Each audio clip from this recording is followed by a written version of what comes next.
शिरपूर शहर पोलिसांनी गरफोडीच्या गंभीर गुन्ह्याचा अवघ्या 24 तासात छडा लावत एका आरोपीला अटक करून चोरीस गेलेल्या मुद्देमालापैकी सुमारे 74,000 रुपयांचा मुद्देमाल जप्त केलाय। मिळालेल्या माहितीनुसार दिनांक 1 जुलै 2026 रोजी रात्रीच्या सुमारास फिर्यादी यांच्या घराच्या दरवाजाची कडी कोयंडा उचकटून अज्ञात चोरट्याने घरात प्रवेश केला।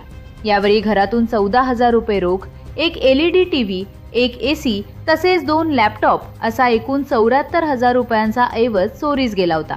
या प्रकरणी शिरपूर शहर पोलीस ठाण्यात गुन्हा दाखल करण्यात आला होता। गुन्ह्याचा तपास सुरू असताना पोलीस निरीक्षक किशोर कुमार परदेशी यांच्या मार्गदर्शनाखाली DB पथकाने गोपनीय माहितीच्या आधारे दिनांक 6 जुलै 2026 रोजी खर्दे बुद्रुक येथून रवींद्र राजेंद्र पावरा याला ताब्यात घेतले।